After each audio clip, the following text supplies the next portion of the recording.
Greetings. Do what thou wilt should be the law of the law. I'm Lexi Eve, and welcome back to another Walk Magick video. So today I'm going to be going over Liber V, vel Reguli. This book is composed of two parts. The first is the ritual that people are most familiar with when hearing the title, and the second is a 7-page essay analyzing keys of the ritual and some other points about Thelema, and I guess the great work in general. In fact, I've heard that this essay is many people's favorite essay by Crowley due to its profound nature and the insights it yields. So I'm going to be breaking down the ritual in this video, and then in the next one I'll go over the 7-page essay because it's just too much material to cover at once. Keep in mind, we are like 5 subscribers away from 1,500, so this coming probably Thursday, I'm going to be dropping a Stele giveaway video, 2/5 scale Stele replica. So stay tuned for that. Everybody's free to participate. I'll give the instructions and details on how that works. So that's coming up this week. With that, let's begin. So, Liber V, vel Reguli. Being the ritual of the mark of the beast, an incantation proper to invoke the energies of the Aeon of Horus, adapted for the daily use of the magician of whatever grade. It says here in a little bracket from the text I got online, the title is Latin and means Book 5, 5 being the pentagram, 5 elements, microcosm, or Book of the Prince. Regulus is also the name of the star which marks the beginning or 0 degree of the constellation Leo. So let's start here. Book 5 refers to the Book of the Pentagram, being that a significant part of this ritual is the usage of the circle casting and pentagrams. V can also refer to Vav, whose value is 6 and means nails. To my mind, the value of 6 insinuates Tfareth and the macrocosm by the crucifixion. Vav also corresponds with Taurus, being of an earthy nature, making it an appropriate pentagram ritual on the macrocosmic plane. Also, Atu 5 being the Hierophant, and you'll see there's something called the Hierophantic seal used in this text. Reguli literally translates as prince or petty king, which is a king of a small realm that is partially or in part of a larger empire, but this person styles themselves a king nonetheless. Regulus marks the beginning of Leo, and Leo being the lion and corresponding with the sun has that royal correspondence as well. Also, the sun is like a lower manifestation of Kether, so it's kind of, there's that connection of like the king versus the higher, you know, the sun being kind of like a regent of Macroprosopis. In beginning this ritual, note that the person or the magician should first have done the star ruby and star sapphire. I see these as much more compatible with Reguli, as you can do them facing Boleskine rather than due east, and they invoke the currents of Thelema rather than the Golden Dawn or Judeo-Christian ideologies. They are both macrocosmic as well, as opposed to the LBRP and LBRH, which are microcosmic. Where this ritual truly differs from the Star Ruby is that it is not a classical banishing per se. There are banishing elements, but they focus on banishing specifically that which is not aligned with the true will and the current of Thelema, while also invoking the current of the law, do what thou wilt. So here's the first gesture. The oath of the enchantment, which is called the 11-fold seal, and you'll see the symbol, a circle, a vertical line, and 3 horizontal lines on your screen. It is titled underneath it, or captioned, the animadversion, meaning criticism, towards the Aeon. Keep that in mind, just postpone that for a second. This symbol is to be drawn upon the body while intone or quote-unquote crying specific deities of the Thelemic pantheon.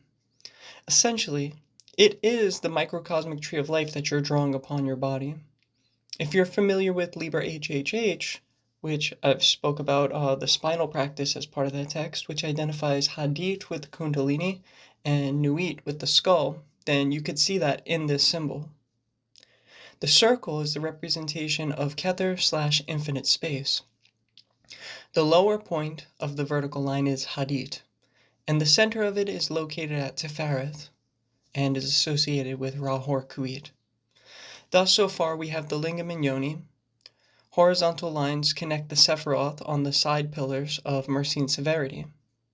And in drawing this symbol, you also touch various energetic points mostly associated with the chakra. There are definite meditations to be had just in the usage of this unique symbol. Crowley coined this the 11-fold seal as well as the Hierophantic seal. As far as the 11-fold seal, my guess is because the points on each horizontal line, the circle, and the lowest point on the vertical line equates to 11 points.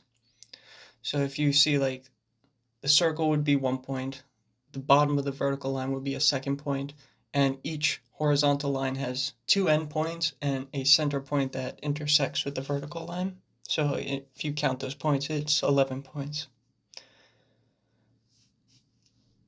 In this case, the oath of the enchantment appears to me to mean preliminary invocations of the Thelemic gods via their appointed parts of the body. The second gesture is called the enchantment, and in any case, an enchantment is a spell or magic. What we are enchanting is ourself to align our being to the energies of the Aeon of Horus through these invocations, as it says under the title of this text as I began with much earlier. Animadversion in present English means to be critical towards something. But with Crowley, you always have to look up etymology for words, as he often uses older meanings of the syllables in the words that he chooses. So animadversion then stems from animus, meaning mind, and adverte, meaning towards. So here we are turning the mind towards the new Aeon by physically facing and spiritually connecting with Boleskine. Finally, let's get to point 1. Let the magician, robed and armed as he may deem to be fit, turn to face towards Boleskine, that is the house of the beast 666. Let him strike the battery of 1, 3, 3, 3, 1. Let him put the thumb of his right hand between its index and medius, and make the gestures hereafter following. So locate the direction which is closest towards Boleskine, and face that way. That's going to be your due east for this ritual, your symbolic east. Next, you're using the sign of the ficus for the opening of this ritual. And you could either continue with the ficus, which I generally do, or you can switch to using a wand when you're drawing the pentagrams. If you're going to use a wand, it's helpful to have a double cube or small altar in the center of the circle, as this ritual goes very well with the invocation of Horus or the Mass of the Phoenix right after. So if you're going to do something after, it's beneficial to have some type of altar in the center. The battery is of 11 knocks. Now, I have videos about the ficus and the number 11 on this channel, so I'm not going to go too much into them. In the case of knocking, you can break up a chosen number, so 11 knocks. Here you're doing 1 knock, 3 batteries of 3 knocks, and 1 more knock. 3 threes, to my mind, signify Saturn. The ones at the end played 3 different roles. 1 always signifies unity, Kether, and the light. A single knock or bell always marks the beginning and an end of ritual when you use it. And that there are 2 ones cap-ending the sequence, I see it as a sort of duality, like an opposing 1 versus 1, thus 0 equals 2. Together there are 11 knocks, so again, see my video on 11. Note that in this ritual there are a total of 44 knocks. 44, Crowley attributed to the number of Ra Hor-Kuit, and you could see my video on the Mass of the Phoenix for a full explanation about that. Next up, the vertical component of the enchantment. Let him describe a circle about his head, crying Nuit. Let him draw the thumb vertically downward and touch the Muladhara chakra, crying Hadith. Let him, retracing the line, touch the center of his breast and cry Ra Hor-Kuit. So using the ficus, I choose to draw the circle from the top of my skull towards my left shoulder, around my chin, and then back up. Make sure to use astrolight when drawing the entire 11-fold seal. Into Nui. Now, I've seen people do it above their head for Kether. I choose to use around my head. That's how I interpret what it's saying right there. Again, that the skull is a cup. It's a vessel for the brain stem, where the spine leads up into. So the skull is traditionally Shakti. So I put the circle there. After you draw the circle, trace an astral line downward and touch the perineum, where the Muladhara chakra is located. Intone Hadid. Trace back up to the heart center and intone Rahor Kuid. Do these as loud and as forceful as possible. And to me, the placements are obvious, as I said before. Nuid is the skull, Hadid the Kundalini in the base of the spine, and Rahor Kuid is centered in the midst of these two, the result of their union. He is obviously the solar phallic child, corresponding with Tiferet. Next, the horizontal component of the enchantment. Let him touch the center of his forehead, his mouth, and his larynx, crying Aiwas. Let him draw his thumb from right to left across his face at the level of the nostrils. Let him touch the center of his breast and his solar plexus, crying Darion. Let him draw his thumb from left to right across his breast at the level of the sternum. Let him touch the Svadhisthana and the Muladhara chakra, crying Babylon. Let him draw his thumb from right to left across his abdomen at the level of the hips. It says in brackets, thus shall he formulate the sigil of the Grand Hierophant, but dependent from the circle. So you'll see this very thing used by the priest in Liber 15. If you've ever been to the Gnostic Mass or if you read Liber 15, it's employed there. So still using the ficus, you're going to touch the points listed. Again, many of these are energetic centers. For instance, the forehead is the ajna, the throat, larynx is approximately where the Vishuddhi chakra is, right? So on and so forth. And it even says at the bottom, touch the Muladhara and Svadhisthana.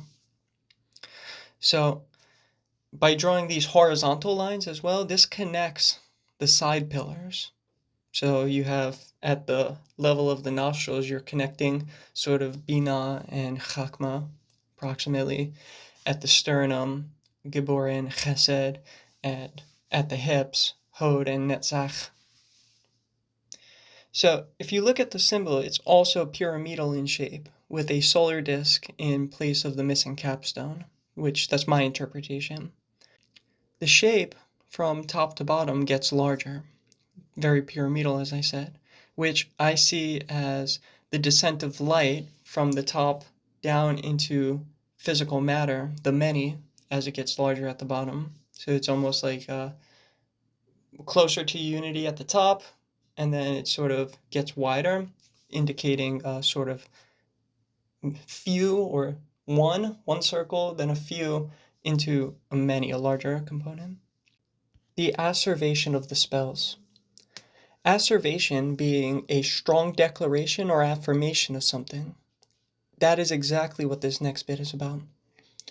With hands clasped, you're going to use 5 words of power. The text says, crying them, I intone them as strongly as possible. That's up to your interpretation. But the point I want to make is that in this ritual, words like these are being used to carry a magical potency. Words are symbols. Just like pictorial symbols or hieroglyphics, say the pentagram, for example, or number in general, say the number 5. They're both symbols. They carry ideas. Well, words themselves are symbolic representations of some idea. When you're using divine names, or in this case, magical formula, you have to understand what the word is symbolizing, what kind of energy is being contained in the verbal expression. You're trying to invoke and unite yourself with that expression of those energies, with the energies themselves, rather.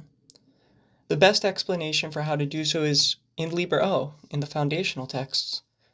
You are uniting your mind and being with the feeling and energy of the word by concentrating all of your mind upon it, and then bringing that energy in and through you. When you do this correctly, you are actively charging your body and mind and ultimately shaping how you will change as a result of altering your neural pathways. It will literally change your behavior over a long enough period of time doing this enough when you simply focus upon a certain idea or feeling. Now you add that energetic aspect associated with words of power and the mind-altering aspects of this ritual, and yeah, you are reshaping your being. So let's take a look at the words. The magician clasps his hands around his wand, his fingers and thumbs interlaced. Again, the fingers are Sephiroth corresponding, so you're keeping the tree in unity by interlacing your fingers.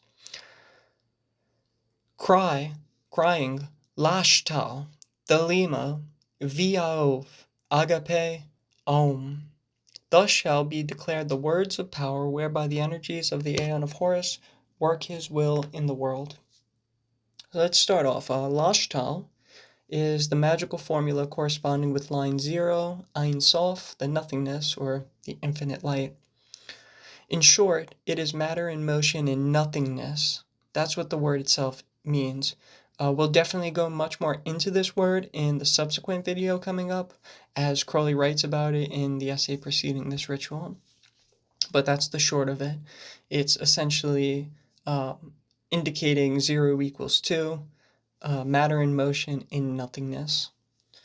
Thelema and agape are used so frequently in Thelema, they're obvious, so I'm not going to waste time going over either of them. Viaov corresponds with line 2, Chakma. Thus, it has a very heavy connection to the powers of the Magus and the direction of the light. In Liber V, Crowley has a footnote about this word, quote, if we adopt the new orthography Viaov, see Book 4, Part 3, Chapter 5, we must read the Son 6 as the Son, like a mother, father, son, etc. for all, and elaborate this interpretation here given in other ways accordingly. Thus, the O, or normally it would be an F in Greek or Vav in the Hebrew spelling, will not be the Hierophant, but the devil, Ayin, the I, Baphomet, etc. Thus 15 by function instead of 5, etc. And in act, free, firm, aspiring, ecstatic, rather than gentle, as in the present text. End quote. Ultimately, this glyph boils down to a representation of a solar phallic will. Just Iao, Yod, Yod, Aleph, Vav, is normally equating to 17 by gematria. So rather than V or the Greek diagramma, which is F as a placeholder, the O in Viaov, Crowley writes, is Ayin, value of 70, but he uses the devil card attribution Atu 15. Now you'll see multiple instances of Crowley using the Atu number rather than the value of the letter for unique gematria inputs. In this case, there are several interpretations for each letter. Crowley first refers us to Chapter 5 of Magic in Theory and Practice, where he comments upon the traditional Greek Iao. Here, we're using it strictly in a solar sense. It still contains the central idea of I-A-O, which are very much in shape, the phallus, the yoni, and the child in the midst of them as a result of their union. The V's or the F's on either end act as primordial vessels, empty space, signifying in this way the origin and end of matter in the midst of nothingness. There is one other thing I noticed. Taking the letters of Viaov as Vav, the Hierophant, Atu 5, valued at 5, Yod, a value of 10, Aleph, a value of 1, Ayin as Atu 15 with a value of 15, and again Vav, Atu 5, value 5, we get 5 plus 10 plus 1 plus 15 plus 5 equals 36. 36 is 6 squared, a number primarily associated with Sol. So, as I said, we're using this in a solar capacity. So I think it's interesting that based on the footnote in Thelemic, it's able to be broken down to the number 36.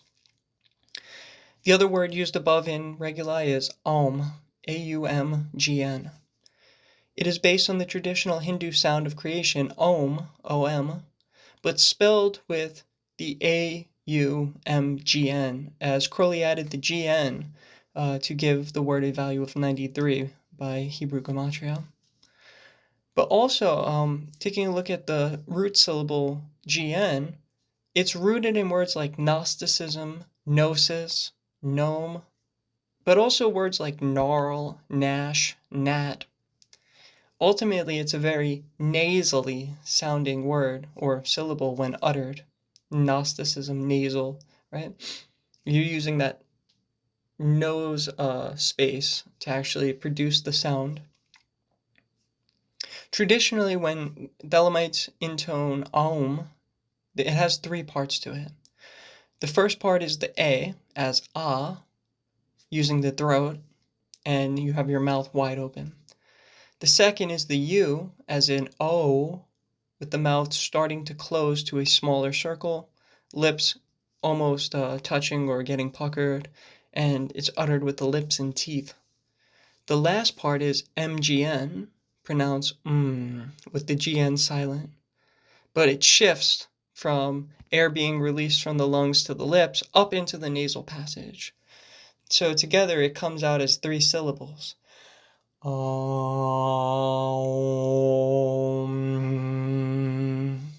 Right, and you could extend each one of them a little bit longer, but for sake of the video, I'm going to do that quickly. Moving on. The proclamation of the accomplishment. Let the magician strike the battery 3, 5, 3, crying abrahadabra. So here you could take up your wand if you're using it and knock 11 times on the small altar. If you're using the ficus and you don't have an altar available, you're just not using one in this particular instance, you could do it on the floor, kind of kneeling on one knee or something like that. I think it looks pretty cool and dramatic, right? And it has ultimately the same effect. So 353 is the pentagram surrounded by 2 3s, the hexagram. So it's the 6 surrounding the 5. My video on saying will, as well as the Mass of the Phoenix, break down 353 batteries completely, so you could look at either of those. My chapter 7 of Magic in Theory and Practice videos goes into abrahadabra in full detail, so you could look at that. The second gesture, the enchantment. Here we are going to be making several circles around the temple, giving the sign of the Emperor every time we pass the direction of Boleskine, and then employing a verse upside down, pentagrams. Firstly, the ritual faces Boleskine because Crowley identified it with the passage about his Qibla, or holy epicenter, in the Book of the Law, as that is where he began his opera melon working, thus contact with his holy guardian angel Iwas. By giving the sign of the Emperor towards it, we are projecting our will at that point on the map, and keeping it as a symbolic east in our consciousness and for the remainder of the ritual.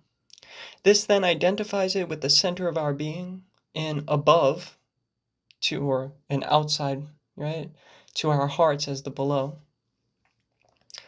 I'll explain the circles later on, as you end up making many of them around the temple, some with spins. And the pentagrams.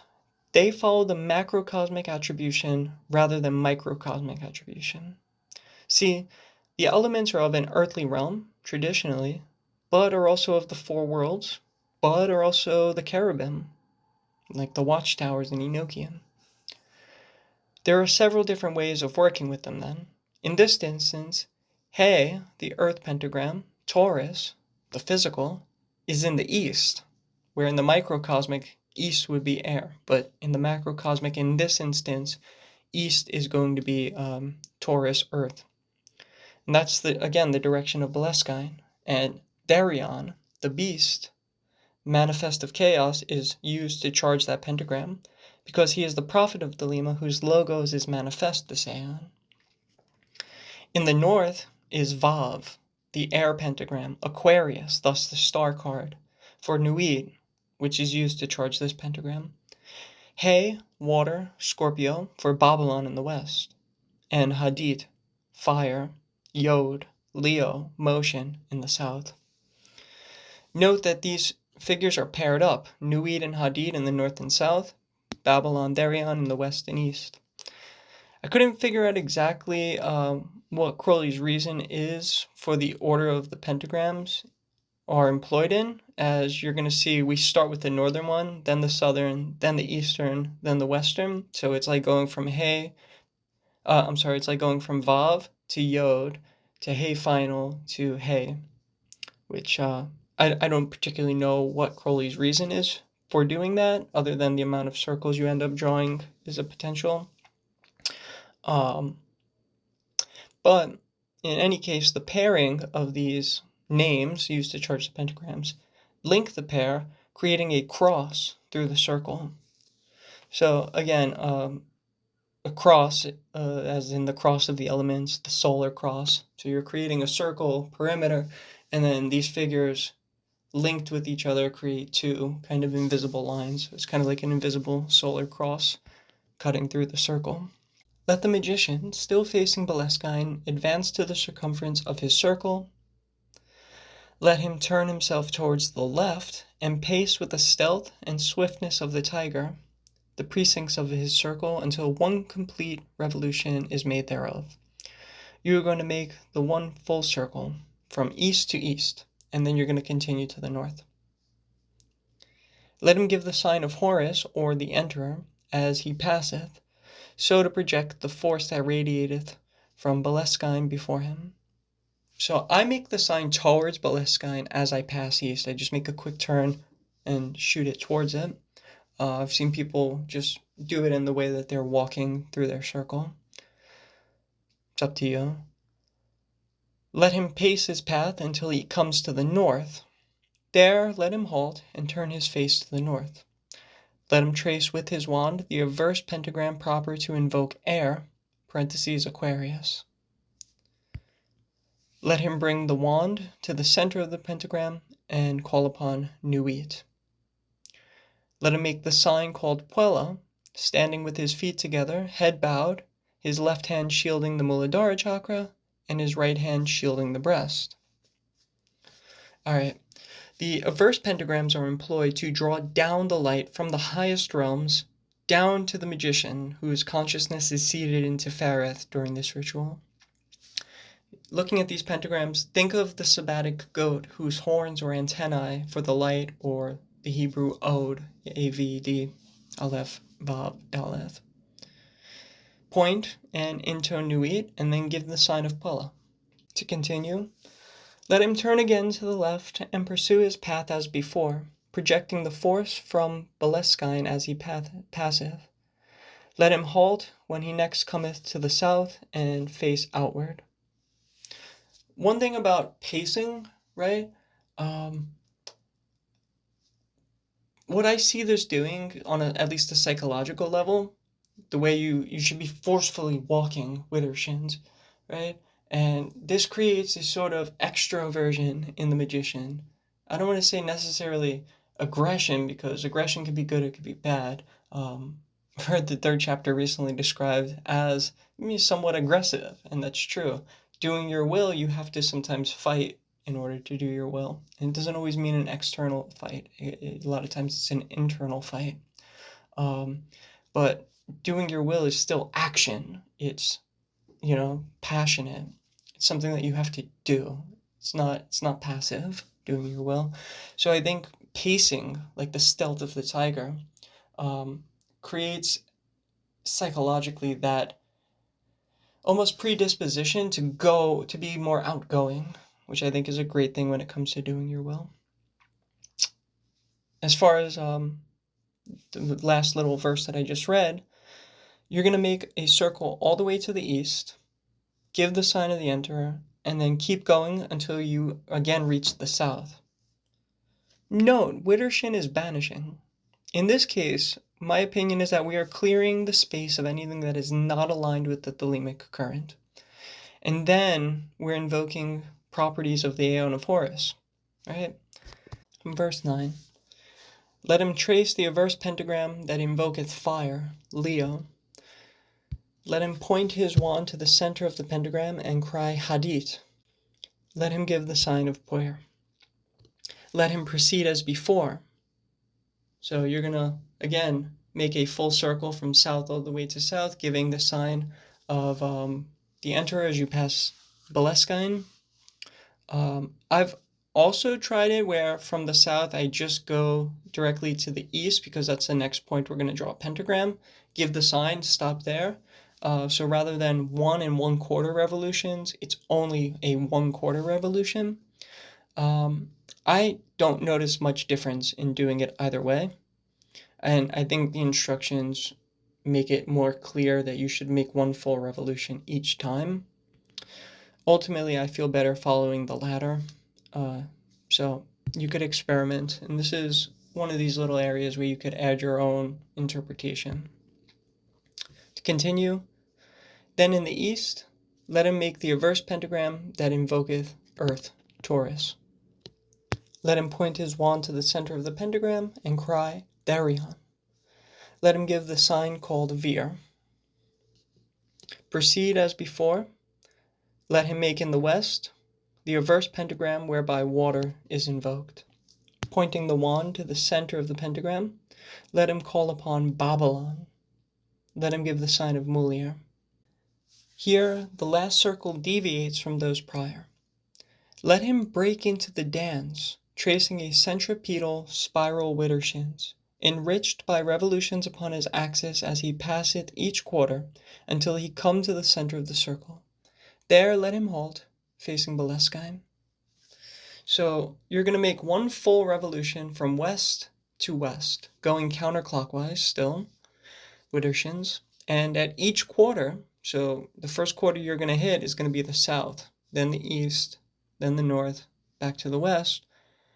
Each time you hit those quarters, you're going to make a spin on at least 1 foot, or I guess if, that's not possible for you, if you have mobility issues, you could make a turn as best you can, but you make a turn at each one of these quarters. A counterclockwise spin as you're going counterclockwise around the circle. After you hit the west and you make that 4th spin, make your way back to the center of the circle and face Beleskine. Let him raise the wand, trace the mark of the beast, and cry, Iowas. So this is the symbol of the sun and moon conjoined. Ironically, it also makes a male phallus and scrotum. Basically, what the symbol is the solar disk with the point in the center, right? A circle with a point. And underneath that is the triplicity of the phases of the moon. Next, let him trace the invoking hexagram of the beast. Let him lower the wand, striking the earth therewith. According to Eshelman 776.5, as per the Golden Dawn, starting at the top point of the unicursal hexagram, this would be a solar invoking hexagram. Verse 22. Let him give the sign of Mater Triumphans. Let him utter the word, Thelema. Perform the spiral dance, moving Deosil and whirling widdershins. Okay, my interpretation. You've been going counterclockwise around the circle, clearing the space this entire time so far, while invoking the instructed forces. Now, your person spins widdershins, clearing your microcosm and simultaneously going around the circle clockwise to invoke the forces into your physical space around you. Next up, each time on passing the west, extend the wand to the quarter in question and bow. Then you say, before me the powers of La, and you point to the west. You make your revolutions, doing your clockwise circle and counterclockwise spins. Stopping at the west, you point and bow. You could either, this is my interpretation, you could either bow continually to the west, you can turn and bow to the direction in question, or you can sort of, like for the east, if you're facing west, you could sort of bend backwards and point. I've experimented with all of them. It gives a different look to each of them. I think the easiest to do would be to stop in the west and then bow to the direction in question. Anyway, for the east, you're pointing that way with your wand or the ficus. Behind me, the powers of El. And because it says behind me, I'm inclined to think that you're still facing west, right? Make your revolution. On my right hand, the powers of La to the north. On my left hand, the powers of El to the south. Again, you're making revolutions. Above me, the powers of Shet, leaping in the air. Beneath me, the powers of Shet, striking the ground. Make one more revolution and then stopping in the west. I believe you still face west at this point. It instructs you take up the attitude of Ptah, and it describes it. You're standing straight up, your feet and legs are together, and your hands are clasped upon the vertical wand. I would think fingers interlaced again, right at about your heart center. Here you'll say, within me the powers. About me flames my Father's face, the star of force and fire, and in the column stands his six-rayed splendor. So just to reiterate some stuff here, we'll go over Lashtal, which are the little syllables. Before me the powers of La, behind me the powers of El. You're using the word Lashtal. We'll follow that up in part 2 to this. I'll just say that you are working with forces higher than in the Star Ruby. Thus, unlike that in the LBRP, here you are drawing attention to the 7 directions commonly associated with the cube of space, rather than just the 4 corners, right? The 7 directions are attributed to the 7 planets. So, interesting difference there. For the latter half portion of everything above, where you are in the sign of the attitude of Ptah, as it's described, you're stopping in the west, facing the pentagram of water, where you intone Babylon, and you recite within me the powers, etc. Here you're going to visualize a hexagram above and below your circle, just like in any other pentagram rituals. However, you are facing away from east, being Beleskine. The rationale I came up with for this is that you are becoming a conduit for the Thelemic current from Beleskine in the east to the world, which in this case symbolically is towards the west. Thus, like a solar phallic shaft of energy is piercing through you. The Thelemic current is channeled through you into the quarter of the feminine, where you intoned Babylon earlier. So she's becoming a sort of earthly vessel that you're projecting into. You're projecting it into the earth itself, the universe, right? So that's my interpretation. You take that with a grain of salt, but yeah. I will just say, okay, on the spinning portion, when you are in the mind state produced by the ritual, and you are doing this spiral dance, spinning Widdershins, which is towards your left, while orbiting the space Deosil, going clockwise, it creates a very intense mental state. Your room spins, because you're spinning, so the room starts bugging out. I can't quite put to words the sensation of chaos it produces, yet in that, you have to be in complete control. You cannot succumb to dizziness or anything, so it doesn't do to go so hard and fast you become sloppy and trip or anything. You want to go hard enough that you feel the thrust and pull of the spins and orbit of the circle, but just find the right medium of motion for yourself. So you get that spinning and pulling sensation, but so that you don't get thrown off balance. Also, the pointing, like I said, you could bend in the direction. You could face west and bend backwards, or just point to the sides, left and right. So those are my interpretations of different little variations you could do on that portion. But in any case, you bow, and you'll manage to do that just fine if you experiment a little bit. Also, don't forget the knock on the ground at below me. There's little things like that there's a lot of little portions you jump above me the powers of Shet, and you jump below me the powers of Shet, and you hit the ground, knock. Note, the text says, this dance may be omitted, and the whole utterance chanted in the attitude of Ptah. So in the case of a person who does not have full mobility or simply does not have the space to go spinning around this portion, they can omit the spiral dance and just face west, point and speak the lines, right? I think the same goes for the pacing with the stealth of a tiger. If you do not have the space, simply do the best you can. You could face that direction and just try to get yourself into that mind state without making any physical motions. You have to work with what's available to you. It's better if you have the space, or if you could go outside and do it somewhere privately a little bit where you have a little open air. Or if you have mobility issues, you could still do this. You just have to make it work for you. The final gesture.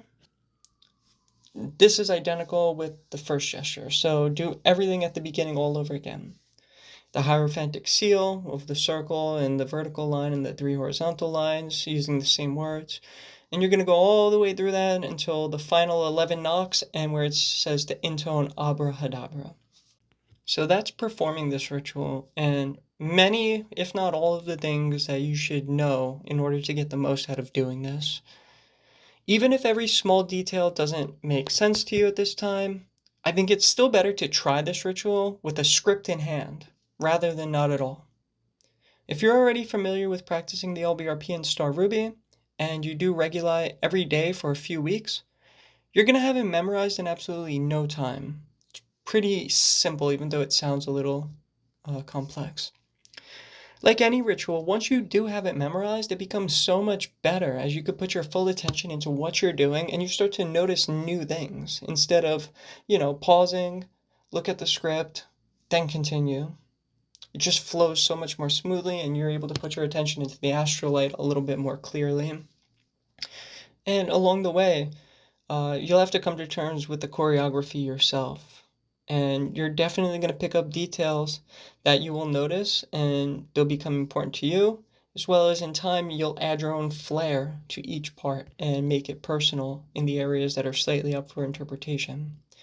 Such as how you bend or how you choose to dance, the aesthetics of it, right?